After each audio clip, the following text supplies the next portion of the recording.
Apabila semua murid kembali ke sekolah secara bersemuka, ramai yang bertanya-tanya bilakah KPM akan memberikan kelonggaran kepada pelbagai aktiviti dalam sekolah dan bilakah kelonggaran ini akan diumumkan. Semalam Kementerian Kesihatan Malaysia telah mengumumkan kelonggaran tentang SOP yang berkaitan, dan pada hari ini saya berada di sini untuk menjelaskan pengoperasian sekolah mengambil kira pengumuman yang dibuat oleh Kementerian Kesihatan Malaysia semalam.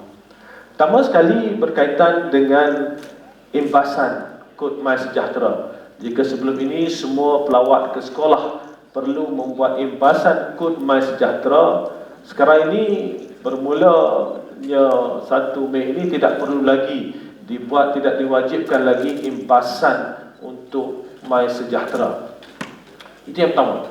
Yang kedua berkaitan dengan pelitup muka, seperti mana yang diumumkan oleh Kementerian Kesihatan Malaysia selaras dengan apa yang telah diumumkan semalam.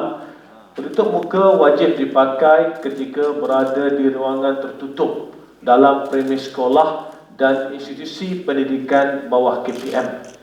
Maknanya, kalau dalam kawasan tertutup di sekolah, sama ada di dalam bilik darjah, ataupun di dalam pusat sumber, ataupun di dalam perpustakaan, ataupun di mana-mana tempat di dalam institusi yang merupakan tempat yang tertutup, maka pelitup muka adalah diwajibkan. Namun begitu, terdapat beberapa pengecualian kepada pemakaian pelitup muka ini. Pertama sekali, jika mereka berada bersendirian. Ya. Yang kedua, ini yang satu ingin kami jelaskan untuk guru-guru. Guru-guru yang sedang mengajar di hadapan kelas tidak perlu memakai pelitup muka. Seterusnya, semasa aktiviti sukan dan rekreasi termasuklah pendidikan jasmani di sekolah. Ini seperti mana yang kita telah laksanakan, dan kanak-kanak berusia 5 tahun ke bawah serta mereka ataupun individu yang berkeperluan khas, dan seterusnya individu yang mempunyai masalah pernafasan. Ini berdasarkan rekod ataupun dokumen kesihatan. Kalau perkara ini secara umumnya adalah sama seperti mana yang diumumkan oleh Kementerian Kesihatan semalam. Namun apa yang saya ingin menjelaskan yang penting dalam konteks persekolahan, yang kami tahu ramai guru-guru tertunggu-tunggu, di mana sewaktu mengajar mereka perlu memakai pelitup muka untuk satu tempoh yang agak lama, agak panjang. Maka kali ini ketika mengajar di hadapan kelas, guru-guru dibenarkan untuk tidak memakai pelitup muka.